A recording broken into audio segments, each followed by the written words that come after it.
Hujambo na karibu katika mwendelezo wa vipindi vyetu vya jukwaa la utekelezaji. Bila shaka kama ada na kawaida huwa tunawaalika wakuu wa taasisi mbalimbali, ikiwa ni taasisi binafsi au taasisi za umma, kutupatia mtazamo wao, kadhalika kuona namna gani wanatekeleza majukumu yao. Na kupitia mazungumzo tunayoyafanya hapa kwa takriban dakika 30, baadaye tunapima na kuona namna gani utekelezaji huo umekuwa katika njia ya ufanisi au katika hali ambayo bado ni ya kusuasua. Sasa leo ni washukuru pia wawezeshaji wetu ama wadhamini wetu, bila kumsahau kwanza Marashi Products, viwanda vya idara maalum za SMZ, wanashona suti pamoja na viatu, na bila shaka muonekano wowote unaoniona mimi kupitia kioo basi ni Marashi Products. Lakini pia vile vile big shout out kwa upande wa Orbit Microfinance Limited, ni taasisi ambayo inajishughulisha na huduma za kifedha, na bila shaka tunasema huduma ndogo ndogo za kifedha. Hapa tunawezesha wajasiriamali kupata mikopo, na vigezo ni vichache sana. Uwe na kitambulisho na mambo mengine madogo sana ambayo yanakuthibitisha kwamba wewe ni Mzanzibari na uruhusike kupata huo mkopo moja kwa moja. Sasa na leo tunaingia katika eneo hilo hilo. Tutazungumza hapa na mkurugenzi msaidizi wa kampuni ya Orbit Microfinance Limited, James Charles Chale. Yeye atatusaidia angalau kuona ule mwangaza wa yale ambayo wameyatekeleza, lakini namna gani tunaweza kunufaika na mikopo hiyo. Tunafahamu kwamba sekta ya fedha ni sekta muhimu sana. Tutafanya mazungumzo mengine kuona namna gani tunaweza kuwekeza fedha zetu katika biashara ambazo zinaweza kuleta tija, hususan kwa upande wa mazingira ya hapa Zanzibar. Karibu mtazamaji na karibu sana mkurugenzi msaidizi James Charles Chale. Asante sana. Habari za majukumu? Salama kabisa. Bwana, mimi nikushukuru sana kwa mchango wako na kutukubalia kuwa nasi. Bila shaka wanaotutazama watanufaika na mambo mbalimbali kuhusiana na masuala haya ya kibiashara kwa ujumla wake. Moja, kwa asiyeifahamu Orbit Microfinance Limited, leo tunaweza kumueleza nini ili aifahamu Orbit Microfinance Limited na inawasaidiaje Wazanzibari? Kwanza nashukuru Mungu kwa kupata nafasi hii ya kuja kueleza machache mawili matatu.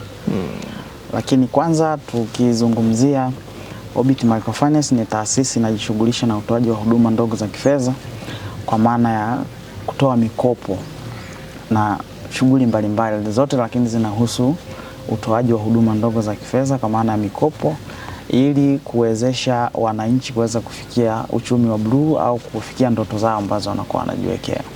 Hilo ndio lengo na madhumuni na operation zinazokuwa zinafanya Orbit Microfinance. Na inamsaidiaje Mzanzibari? Na kila Mzanzibari anaweza kunufaika na taasisi hii ya Orbit? Kwanza dhumuni letu sio Mzanzibari peke yake. Sisi tunazungumzia Mtanzania. Tukisema Mtanzania tunamaanisha Tanzania bara na Tanzania visiwani pia, lakini tunalenga zaidi kwa mkazi halali ambaye anakuwa anaishi Zanzibar. Ndio maana operation zetu tunafanyia Zanzibar na usajili wetu huko Zanzibar, lakini hatulengi Mzanzibari peke yake, maana sija kaona mtu akajua hii fursa ni ya Wazanzibari peke yao. Malengo yetu ni ya Watanzania wote, kwa sababu tukisema Mzanzibari ni Mtanzania na Mtanzania bara ni Mtanzania. Kwa hiyo malengo yetu ni kwa Tanzania wote, lakini wanaofanya shughuli zao Zanzibar, haya ndio mahususi zaidi. Kipaumbele chake cha kwanza ni Mzanzibari, na sisi kama taasisi hilo tumelipa kipaumbele zaidi. Kwanza tumepanua wigo wa huduma, lakini pili kuongeza Wazanzibari ambao wameajiriwa kwetu.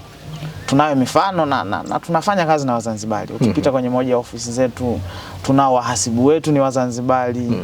Tunao watu ambao wanafanya kazi zetu wote ni Wazanzibari. Unaweza kutusaidia kitakwimu kidogo? Taasisi yetu hii ina wafanyakazi wanakadiriwa kuwa karibia 500 na kitu, lakini 90% karibia 300-400 ni Wazanzibari wapo. Na moja ya vitu ambavyo tumeweka kipaumbele, sehemu zile nyeti kabisa, tumewaingiza Wazanzibari wapo. na wanafanya kazi zao. Ukija ukiangalia wahasibu wetu ni Wazanzibari, jambo ambalo kwa miaka ya nyuma ilikuwa jambo sio jepesi kumweka Mzanzibari, lakini tunaona Wazanzibari wameamka katika kupata hizo nafasi, lakini pia wamekuwa wanafanya kazi kwa juhudi, na sisi kama unaona taasisi tumeamua kufanya nao kazi na kuwapa kipaumbele. Vikundi mbalimbali ambavyo wanaweza wakapata mikopo kwa keshi au kwa kitu ambacho wanahitaji wao wafanye hiyo biashara au hiyo kitu wanachohitaji kufanya. Sisi kama taasisi tunakuwa tunalipia na wao wanakuwa wanaendelea kurejesha kidogo kidogo. Kwa hiyo unaweza ukaona katika namna ambayo tumeweka hii taasisi na malengo yake, lengo tuweze kufikia jamii au mtu yote ambaye ana ndoto za kuwa mfanyabiashara au kuwa mjasiriamali au kufikia malengo aliyokuwa amejiwekea kupitia biashara. Kwa maana tukaweka makundi hayo manne. Vijana na Watanzania walio wengi wana hofu sana kwenye eneo hili la mikopo, wakizungumza kwamba inaweza ikaleta shida hapo baadaye. Kwa upande wenu Orbit, mnawasaidia vipi kupata mikopo iliyo salama pasi na kuwa na changamoto ambazo wamewahi kuzishuhudia kupitia taasisi nyingine, au hofu yao kutokana na dhana walizonazo?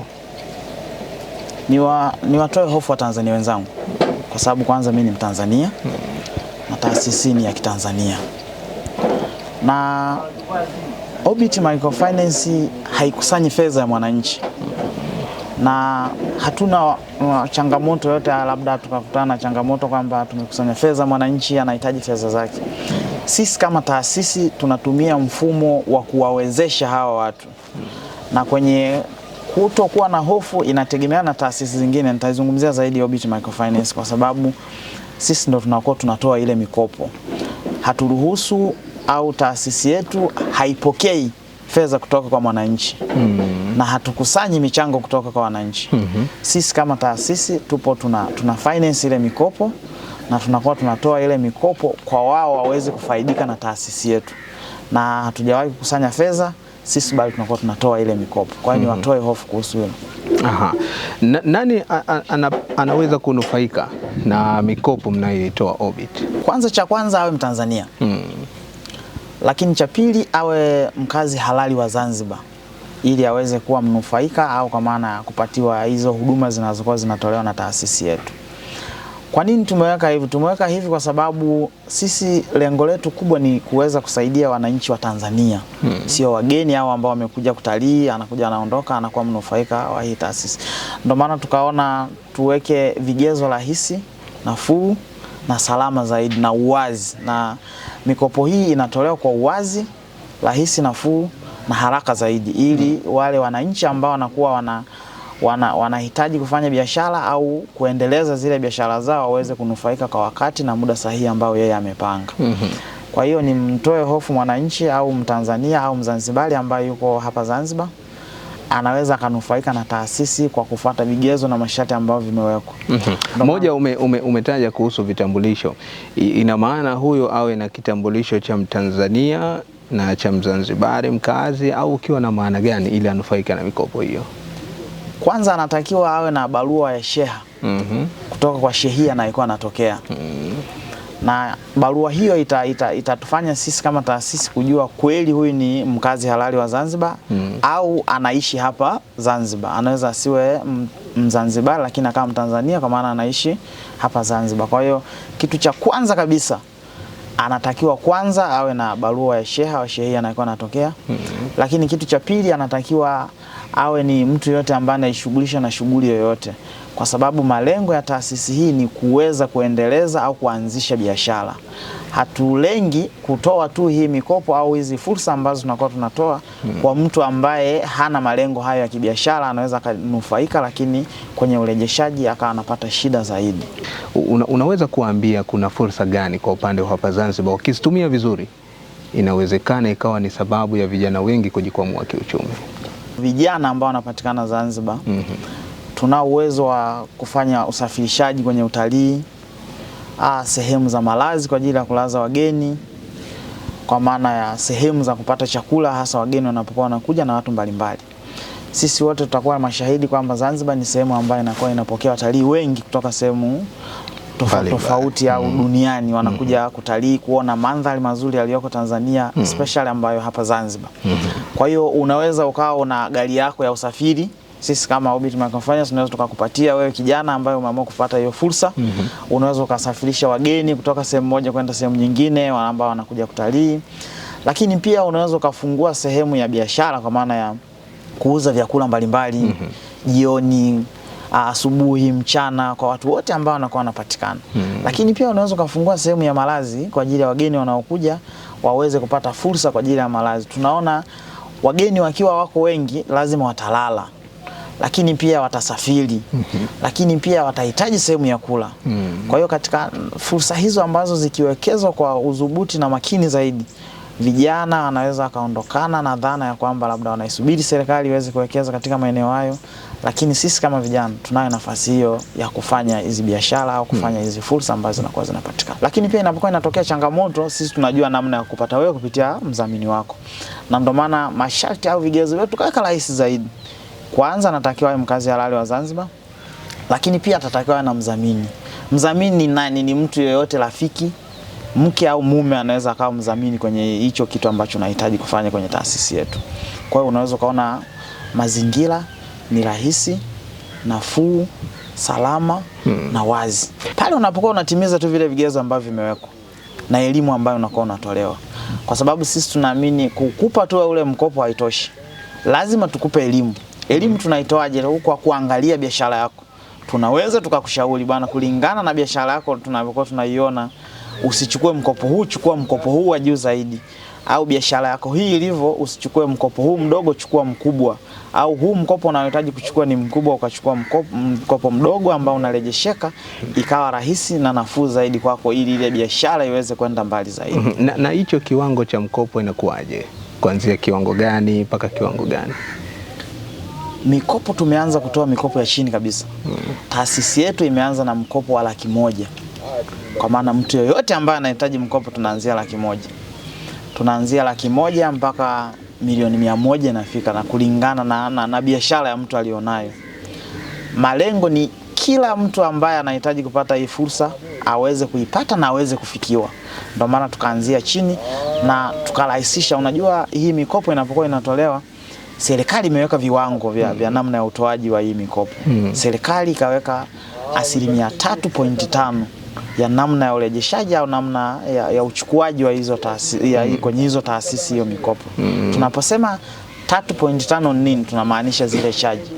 Yule mtu ambaye anakuwa mnufaika wa ule mkopo wa Laki1 atatakiwa ndani ya mwezi mmoja alipe Laki1 na 3,500.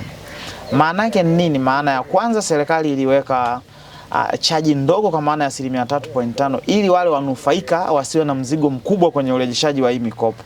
Lakini lingine, wananchi waweze kupata fursa ya kuweza kurejesha vizuri ili wengine waweze kuwa wanufaika. Kwa sababu tunaamini ukiweka chaji kubwa, mwananchi atakuwa na mzigo mkubwa kwenye urejeshaji na anaweza akapata shida pia. Kwa hiyo ndio maana serikali ikaweka chaji ndogo ya 3.5 na serikali wanasimamia hilo kwa nguvu zote. Kwa hiyo wananchi wanayo fursa kwanza kuishukuru Serikali ya Mapinduzi ya Zanzibar chini ya Rais Dr. Hussein Ali Mwinyi kwa kuweka mazingira rafiki ambayo wawekezaji kama sisi tunalo jukumu la kufuata maelekezo ambayo yanakuwa yanatolewa na wao wanaweza wakatusimamia. Mr. James, unaonaje mazingira Zanzibar? Yamekupendeza na hujamisi angalau kurudi upande wa pili ambapo ndipo ulipotokea? Zanzibar ni salama na atakayeaje wanasema. Mimi unaweza ukaona ndani ya miaka hii 6 niko Zanzibar. Taasisi hii iko Zanzibar na mimi naishi Zanzibar. Na mimi naweza nikasema naanza kuwa mkazi halali wa Zanzibar. Nilikuwa na uwezo pia wa kuishi Tanzania bara. Taasisi ikawa inafanya shughuli zake, lakini mwenyewe kwa mapenzi yangu nilionayo. Kwa sababu Tanzania bara ni Tanzania pia. Na Zanzibar ni Tanzania pia. Kwa hiyo naweza nikasema Zanzibar mimi ni nyumbani na niko hapa ndani ya miaka hii 6 naishi hapa Zanzibar. Hakuna utofauti wowote. Labda nimetoka kwa dharura. Hakuna utofauti wowote. Hakuna utofauti, labda zaidi nafurahia kuwa Zanzibar. Inaonekana kama umeweka upendeleo hivi. Ni Zanzibar na ni mwaka wa 6 sasa. Na kama unavyosema nikienda Tanzania bara, maana yake nimekwenda kidharura na vitu kama hivyo. Kama umeweka upendeleo hivi kwa upande wa Zanzibar, kuna kitu huenda ikawa kinakuvuta sana huko. Nini kinachokuvuta? Tunaona ambao wanaishi Tanzania bara anaweza akakwambia anaenda kuitembelea Zanzibar. Kwa hiyo tunaamini ni sehemu tulivu, ni sehemu salama ya kuishi, na sisemi kama Tanzania bara sio sehemu salama ya kuishi, lakini mazingira tulivu zaidi Zanzibar. Ni maeneo ambayo unaweza kupumzika, ni maeneo ambayo unaweza kufanya biashara zako muda wote ambao unahitaji. Na mimi katika kupata nafasi hiyo ya kuja kuhudumu kama mkurugenzi msaidizi hapa Zanzibar, nikaamua kuja kuishi Zanzibar. Aha, sawa sawa. Mwisho tuzungumza kwa uchache na vijana ambao wenye ndoto za kufika mbali. Huenda ikawa wanakutizama kama ni kigezo chao, na wanasema siku moja mimi nataka niwe kama Mr. James. Zungumza nao ili wafikie katika kiwango hicho, na unaishi na misingi gani ambayo inakusaidia mpaka kila siku kuendelea kupaa tu kama mbawa? Kwanza uvumilivu, lakini lingine ni kuamini katika kila kitu kinawezekana. Hakuna kitu ambacho kimeumbiwa kwa ajili ya mtu fulani. Kwa hiyo niwatoe hofu vijana wenzangu ambao wanatuangalia, wanatutizama au wanaitizama katika taasisi hii. Na taasisi hii ilivyo haina mzee tuseme. Taasisi hii inaendeshwa na vijana kama unavyoniona mimi nilivyo kijana, na mkurugenzi wake ni kijana kama mimi nilivyo.